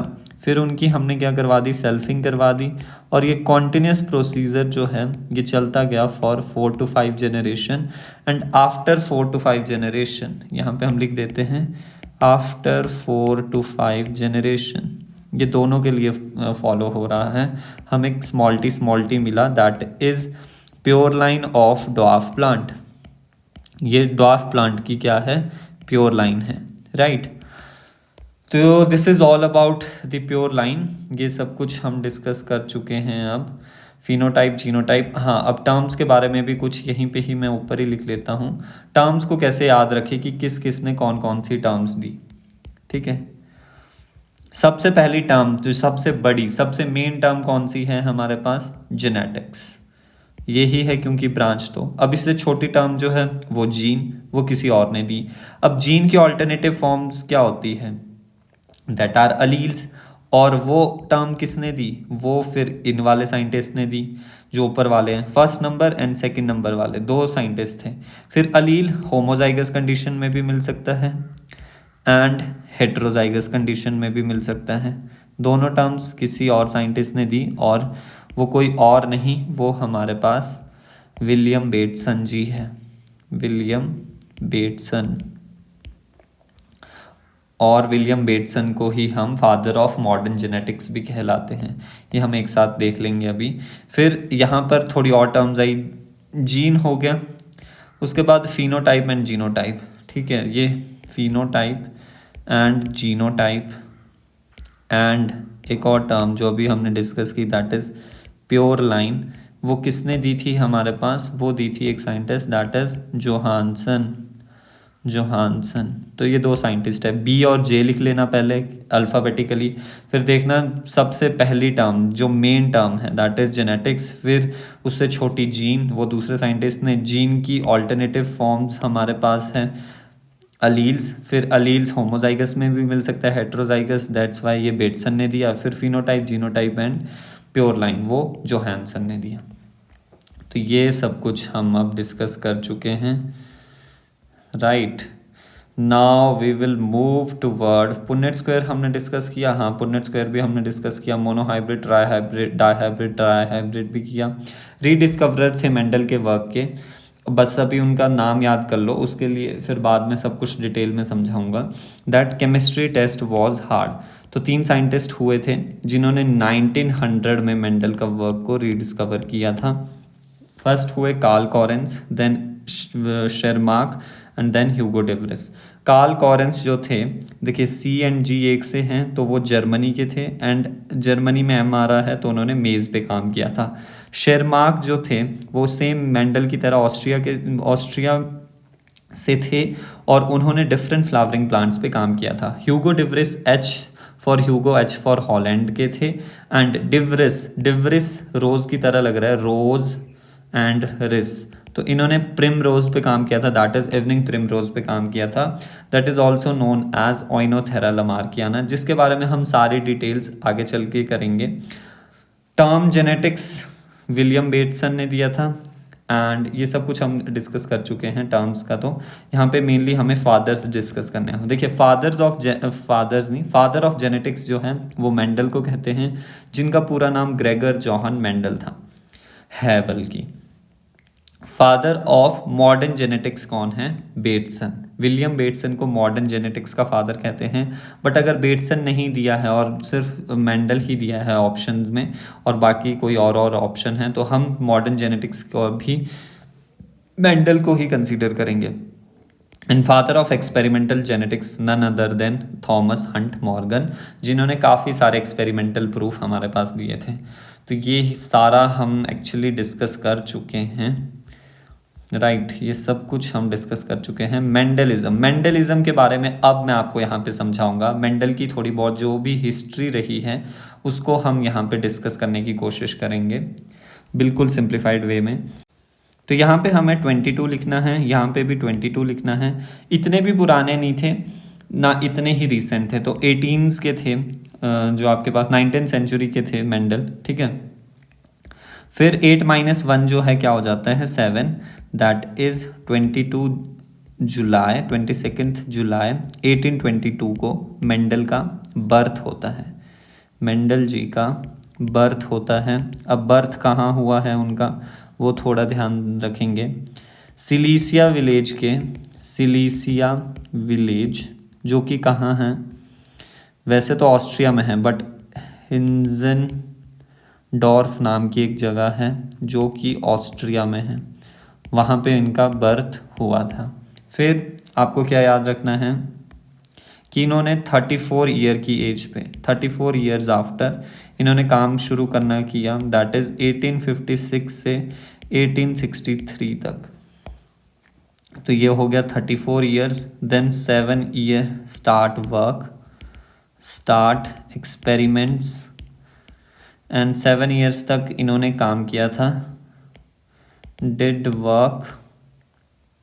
फिर क्या हुआ था 1865 में, जैसे हमें पता है हमारे बेसिकली कोई भी एग्ज़ाम होता है, फॉर एग्जांपल मेडिकल एंट्रेंस है, तो उसके लिए 11th-12th तो लगती ही है, तो 2 साल तो बेसिकली लग जाते हैं। तो उनको 2 ईयर्स लग गए, यहाँ पे 2 ईयर्स लग गए अपना वर्क कंपाइल करने में, वर्क कंपाइल किया। और 1865 में फिर उन्होंने क्या किया, अपने वर्क को रीड किया था।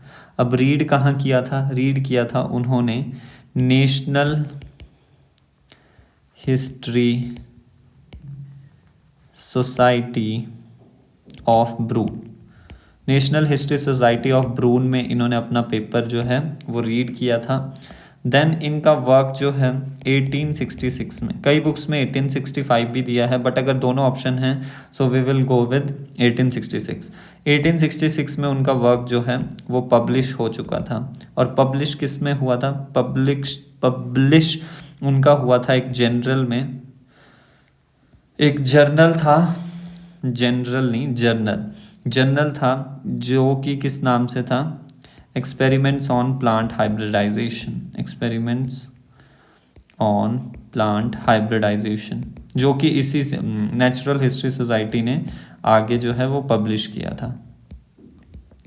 एंड अनफॉर्चुनेटली उनकी 1884 में डेथ हो गई थी, ठीक है, डेथ हो गई थी by the chronic nephritis, kidney failure हुआ था उन्हें। तो ये सारी हिस्ट्री आपको पता होनी चाहिए, ये शॉर्ट में मैंने आपको बता दी, इससे क्रिस्प मैं नहीं बता पाऊँगा शायद, और इससे क्रिस्प शायद आपको मिलेगी भी नहीं। तो 1884 हो गया, दैट इज़, उसके बाद हम कंसीडर करें आफ्टर कितने 16 ईयर्स आफ्टर डेथ, ठीक है, 16 ईयर्स आफ्टर डेथ जो है इनका वर्क जो है रिकॉग्नाइज हुआ था इन 1900 में वर्क रिकॉग्नाइज हुआ, या फिर हम कह ले रीडिस्कवर हुआ, मेनली तो रीडिस्कवर हुआ by the three scientist Carl Correns, Tschermak and the Hugo de Vries, right. या फिर हम ये भी बोल सकते हैं कि डेथ के 34 ईयर्स बाद, 34 years after 34 years after work recognise हुआ, पब्लिश होने के 34 ईयर्स बाद, या फिर डेथ होने के 16 ईयर्स बाद उनका वर्क जो है वो रिकॉग्नाइज और रीडिस्कवर हुआ था।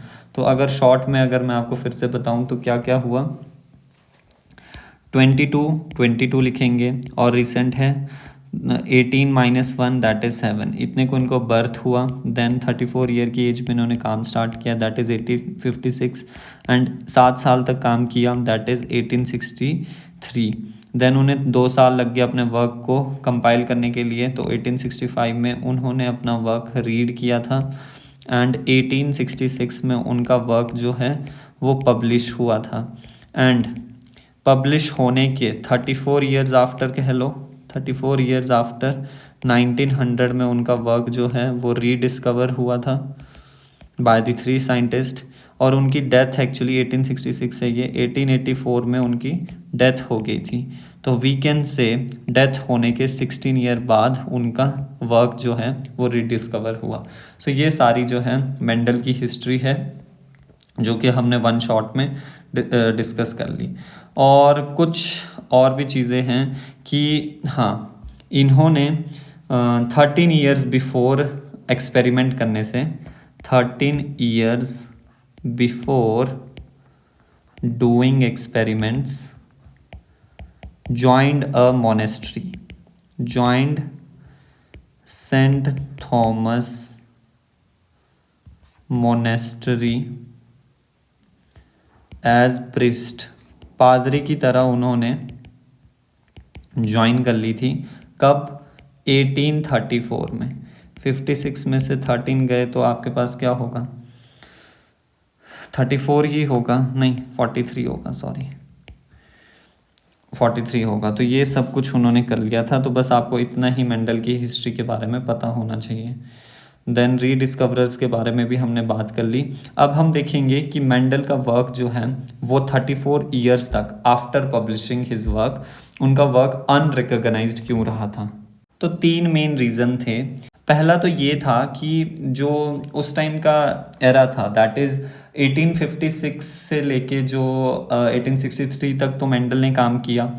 तो उस टाइम हमारे पास 1860s के आसपास डार्विन का बहुत ज़्यादा बोलबाला था साइंटिफिक वर्ल्ड में। उस टाइम उन्होंने जो थ्योरीज ऑफ एवोल्यूशन थी वो उन्होंने स्टडी कर रहे थे, और बिकॉज जो डार्विन थे वो इंग्लैंड के थे, और उस टाइम इंग्लैंड जो था वो वर्ल्ड लीडर था।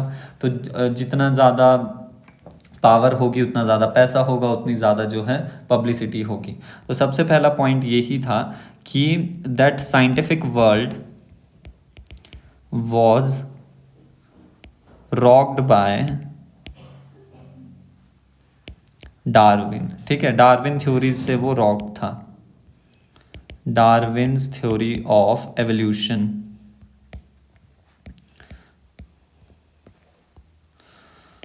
जो कि बेसिकली थी origin of species, origin of species, और वो हमारे पास 1859 में पब्लिश हुई थी। दूसरा रीज़न ये था कि जो जिस प्रोसीडिंग में, जिस जर्नल में उनका वर्क पब्लिश हो रहा था मेंडल का, वो नेचुरल हिस्ट्री सोसाइटी ऑफ ब्रून की थी, और उसकी लिमिटेड सर्कुलेशन थी।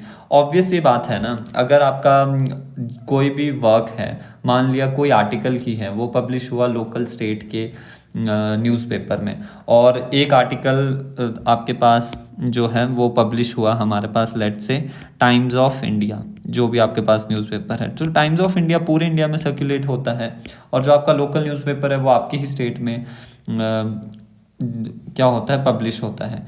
तो क्या होगा, ज़्यादा ध्यान किस पे दिया जाएगा, उस आर्टिकल पे जो आपके पास all over the nation sale हो रहा है, राइट। तो लिमिटेड सर्कुलेशन था, ये भी एक रीज़न था, limited circulation of the journal. और द प्रोसीडिंग, ये सारे शब्द आपको पता होने चाहिए इसीलिए मैं लिखता हूँ, of national history society of ब्रून।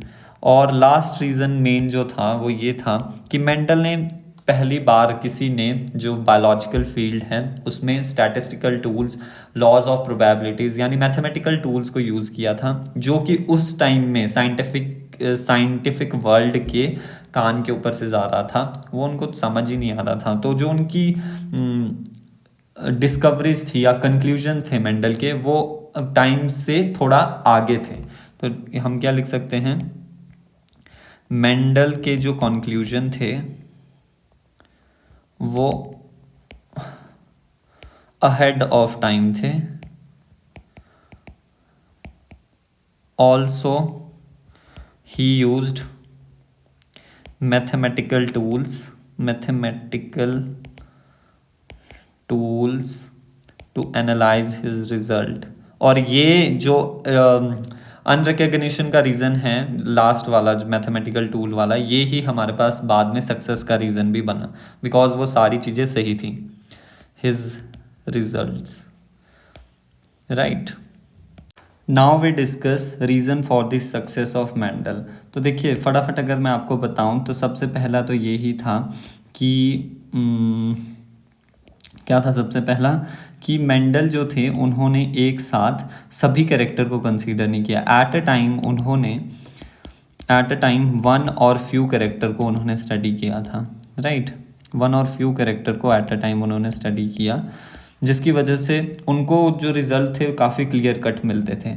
Second reason ये था कि उन्होंने पी प्लांट को सिलेक्ट किया था, ये भी सक्सेस का रीज़न था। थर्ड ये था कि जो मेंडल थे वो काफ़ी मेटिकुलस थे, वो अपना रिकॉर्ड रखते थे, कीप रिकॉर्ड ऑफ एवरीथिंग। ऐसे बात नहीं चलेगी, थोड़ा क्लियर लिखते हैं, फिर आपको साथ के साथ याद भी होगा अगर मैं स्लोली लिखूंगा, राइट। पहला रीज़न क्या था, पहला रीज़न सिंपल था कि मेंडल ने कंसीडर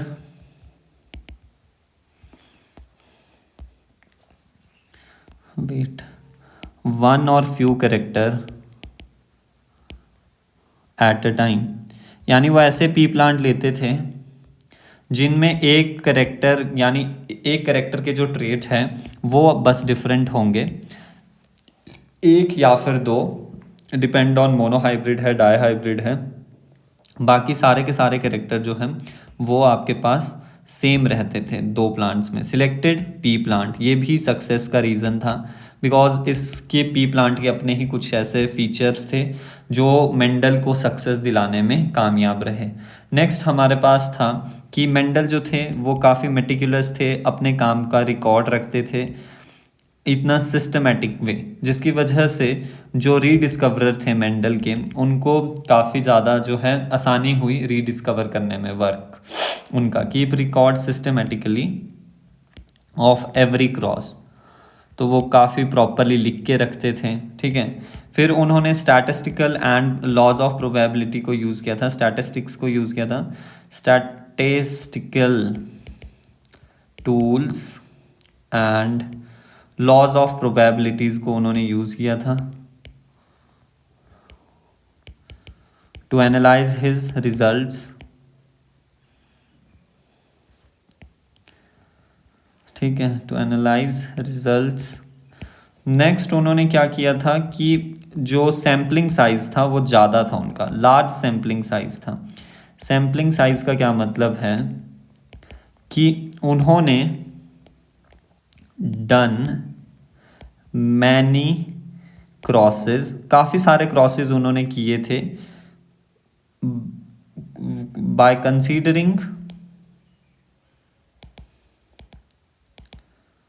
वेरियस कैरेक्टर्स। तो उन्होंने काफ़ी सारे क्रॉसेस किए और वो कंसीडर कर रहे थे वेरियस कैरेक्टर्स को, and he got same results for every character, same results for every character. तो जिसकी वजह से क्या हुआ, फॉर एग्जाम्पल दो स्टूडेंट्स हैं हमारे पास, ए एंड बी। अब ए जो स्टूडेंट है उसने सिर्फ 2 टेस्ट दिए और उसमें 100 में से उसके 92 एंड 95 मार्क्स आ गए। बट बी स्टूडेंट्स जो है उसने लगभग 30 से 40 टेस्ट दिए और उसके 90 से 95 तक के बीच का स्कोर रहा। ठीक है, तो कौन ज़्यादा क्रेडिबिलिटी वाला स्टूडेंट होगा? जिसके 93 और 95 आए सिर्फ 2 बार, और जिसके आपके पास 30 से 40 बार जो है 90 से 95 के बीच आ रहे हैं। बी वाला ज़्यादा क्रेडिबिलिटी लेगा, बिकॉज इसने तो सिर्फ 2 ही टेस्ट दिए ना, अब बाकी का क्या पता उसमें कितने आते हैं उसके। तो यही बात है कि उन्होंने जितने भी क्रॉसेस करे वेरियस कैरेक्टर के लिए, वेरियस क्रॉसेस किए, उनमें सेम रिजल्ट मिले, तो लार्ज सैम्पलिंग साइज था तो ग्रेटर क्रेडिबिलिटी होगी उनके डेटा के लिए, जो उन्होंने ऑब्टेन किए थे रिजल्ट, तो उसके लिए ग्रेटर क्रेडिबिलिटी मिली, राइट। फिर और क्या था? एक रीज़न ये भी था कि उन्होंने, ऐसा नहीं था कि एक बार क्रॉस करवाते थे कि एक बार मटर के सीड्स मिल गए, F1 तक मिल गए, फिर उसके बाद क्रॉस नहीं करवाए। ही एक्चुअली क्रॉसेस, ही परफॉर्म सक्सेसिव क्रॉसेस, यानी जो एक के बाद एक जनरेशन आई टिल F3 जनरेशन, F3 और F4 जनरेशन तक वो उन्होंने क्रॉस करवाए। Last but not the least, Mendel ने सिलेक्ट की थी प्योर ब्रीडिंग्स। प्योर ब्रीडिंग्स पहले उन्होंने बनाई थी और प्योर ब्रीडिंग्स को ही फिर उन्होंने सिलेक्ट किया था एज पेरेंट जनरेशन। तो ये भी सबसे बड़ा रीज़न था कि वो मेंडल जो है वो सक्सेस हो पाए अपने रिजल्ट्स को लेकर, बिकॉज अगर वो प्योर ब्रीडिंग्स नहीं लेते, हेट्रोजाइगस कहीं ले लेते डोमिनेंट ट्रेट को, तो शायद आगे चल के जो है वो गड़बड़ी हो सकती थी। फिर हमारे पास आते हैं कि मेंडल ने पी प्लांट को सिलेक्ट क्यों किया अपने हाइब्रिडाइजेशन एक्सपेरिमेंट में, और ये क्यों ही हमारे पास रीज़न ऑफ सक्सेस बना। बिकॉज पी प्लांट देखो हर्बेशियस है और ये एनुअल प्लांट है, herbaceous and annual plant. Annual plant का मतलब क्या होता है? जो प्लांट अपनी एक सीजन में साइकिल को कंप्लीट कर लेते हैं, यानी वो रिप्रोडक्टिव भी ग्रो भी करेंगे, वेजिटेटिव ग्रोथ भी करेंगे, रिप्रोडक्टिव भी, एंड मर भी उसमें ही जाएंगे। तो 3 से 4 मंथ में इसका साइकिल कंप्लीट हो जाता है, जिसकी वजह से क्या होगा? ऑब्टेन्ड 2 से 3 जनरेशंस इन अ ईयर, 2 से 3 जनरेशन आपको इन अ ईयर मिल जाएगी, एक साल में मिल जाएगी, जिसकी वजह से हमारे पास रिजल्ट्स जो हैं वो क्विकली मिल रहे हैं, राइट। जल्दी जल्दी हमें जो है वो रिजल्ट्स मिल रहे हैं। नेक्स्ट हमारे पास ये था कि ये गार्डन में ग्रो कर सकते हैं इजीली, इसको गार्डन में ग्रो कर सकते हैं easily, wait, grown in garden easily. तो इसीलिए जो मेंडल थे वो मोनेस्ट्री के बाहर जो इनके गार्डन थे वहाँ पे उनको ग्रो कर लेते थे, राइट। एंड पी का जो फ्लावर होता है इसमें कुछ अपनी कैरेक्टरिस्टिक्स हैं कि ये बाइसेक्सुअल होता है, बाइसेक्सुअल एंड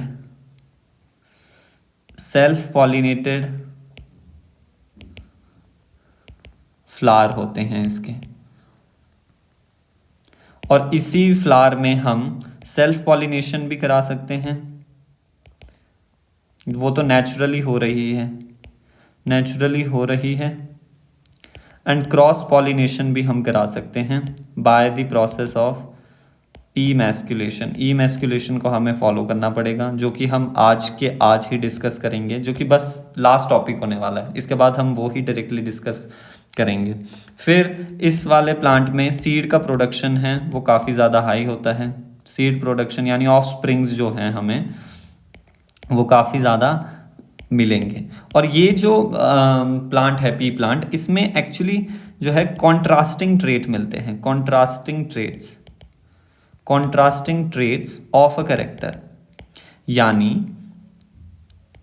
फॉर एग्जाम्पल हम सीड की प्लांट की हाइट की बात कर रहे हैं, तो कॉन्ट्रास्टिंग 2 तरह से होगी, एक टॉल एक डॉर्फ, यानी इंटरमीडिएट टाइप का, कोई मीडियम हाइट वाला नहीं मिलता इसमें, ऐसा कुछ नहीं होता। तो ट्रेट्स जो थे वो काफ़ी ज़्यादा कॉन्ट्रास्टिंग थे, या तो टॉल मिलेगा या तो डॉर्फ मिलेगा। सेम अगर जैसे सीड कलर देखना हो, कलर तो ऐसा था, या येलो मिलेगा या ग्रीन मिलेगा, ऐसा नहीं था कि कोई खाकी कलर का जो येलो एंड ग्रीन का मिक्स होता है, ऐसा कोई सीड नहीं मिलता था, जिसकी वजह से उनको फ़ायदा हुआ। तो वो देख के इजीली बता सकते थे कि हाँ ये वाला इस कलर का है, ये वाला इस कलर का है। तो रिजल्ट्स काफ़ी वो इजीली उनको मिल रहे थे। Contrasting traits of character in a P plant,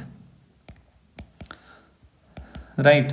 तो ये ही बस आपके पास इसमें था कि क्या क्या मेंडल ने सिलेक्ट किया था, क्यों किया था, मेंडल का वर्क अनरिकॉग्नाइज क्यों रहा था, ये भी हम डिस्कस कर चुके हैं एग्जैक्टली, राइट। ये सब कुछ हम डिस्कस कर चुके हैं। Now we discuss techniques used by Mendel for breeding experiment. क्या टेक्निक्स मेंडल ने यूज़ की थी? सबसे पहले मेंडल ने प्रिपेयर की थी pure breeding, prepare pure breedings. For example ये प्योर होमोजाइगस, हम हाइट को कंसीडर कर रहे हैं, जाइगस tall and pure homozygous, tall रहने देते हैं, सभी की रिस्पेक्ट में रखते हैं। प्योर होमोजाइगस डोमिनेंट ट्रेट के लिए, dominant trait, and pure homozygous recessive trait, या फिनोटाइप भी बोल सकते हो, कुछ भी बोल सकते हो, राइट। तो ये दो तरह की उन्होंने पहले प्योर ब्रीडिंग्स ली थी for parent generation. Parent generation ऐसी उन्होंने यूज़ की थी। तो इसे रिप्रेजेंट कैसे करेंगे? अब हम यहाँ पे कैपिटल टी का एग्जाम्पल लेते हैं और यहाँ पे स्मॉल टी का, ठीक है। सेकंड उन्होंने क्या किया था, उन्होंने ई मैस्कुलेशन टेक्निक को यूज़ किया था। ई मैस्कुलेशन में एक्चुअली होता क्या है? ई मैस्कुलेशन में हम लिखेंगे यहाँ पे रिमूव करते हैं, removal of stamens from bisexual flower, from bisexual flower and after emasculation, या फिर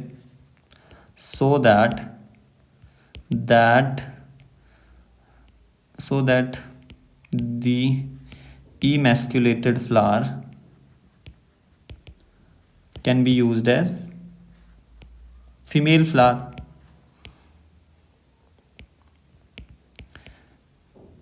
क्या कह रहे हैं कि बाइसेक्सुअल कोई फ्लावर है आपके पास, ठीक है। यहाँ पे हम कंसीडर कर लेते हैं बाइसेक्सुअल कैसा होगा, जिसमें फीमेल पार्ट भी होगा एंड मेल पार्ट भी होगा, ठीक है। ऐसा कुछ फ्लावर है, ये इसकी पेटल्स हैं, ये सेपल्स, थैलेमस, ये सब कुछ हो गया। So this is female part and this is male part. But male part को आपने रिमूव करना है। रिमूव आप मैनुअली करोगे, इसको मैनुअली हम इसे रिमूव करते हैं। तो जब ये रिमूव हो जाएगा तो अब ये फ्लावर कैसे हो गया? ये फ्लावर कुछ इस कंडीशन में है कि इसमें अब सिर्फ और सिर्फ फीमेल पार्ट ही है, ओनली फीमेल पार्ट लेफ्ट। किसमें? इमैस्कुलेटेड फ्लावर में।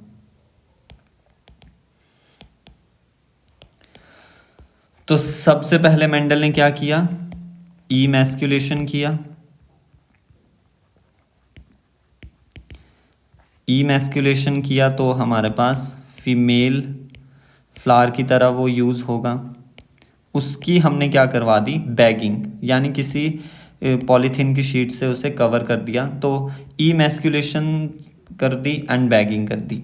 इमैस्कुलेशन हमने क्यों की? सो दैट जो ये वाले पोलन्स हैं हमारे पास, ये इसमें इस वाली फीमेल पार्ट में ट्रांसफ़र ना हो जाए, पोलिनेट ना हो जाए। तो ये इमैस्कुलेशन हम कब करेंगे? मैच्योर स्टेज ऑफ फ्लावर में कि इमेच्योर? इमेच्योर जब होगा, इमेच्योर या फिर हम कह सकते हैं अर्ली स्टेज कहना ज़्यादा प्रेफरेबल होगा। अर्ली स्टेज में हम करेंगे। और अगर हम पी प्लांट की बात कर रहे हैं तो बड स्टेज में। और इमैस्कुलेशन से हम प्रिवेंट कर रहे हैं self self pollination we are preventing by the emasculation. And bagging से हम क्या कर रहे हैं, बैगिंग से हम प्रिवेंट कर रहे हैं, बैग क्यों लगा रहे हैं, क्रॉस पॉलिनेशन किसका, अनडिजायर्ड पोलन का। हमें हमारे वाले डिजायर्ड पोलन की बजाय कोई और ही पोलन हवा से आ गया ऑफ अनडिजायर्ड पोलन ग्रेन्स। अगर स्पेलिंग्स में मिस्टेक हो रही है तो please excuse me, undesired pollen grains. Bagging के बाद क्या करवाया जाता है, डी बैगिंग, बैग को हटाया जाता है। फिर हम डस्ट करते हैं अपने पोलन्स को, डस्टिंग ऑफ डिजायर्ड पोलन्स, यानी हम अब क्रॉस पॉलिनेशन कर रहे हैं। डिजायर्ड पोलन्स यानी मैनुअल क्रॉस पॉलिनेशन। यहाँ पर जो पॉलिनेटर है वो समझ लो आप मैन ही है, क्योंकि मैन की इंटरप्शन से ये हो रहा है।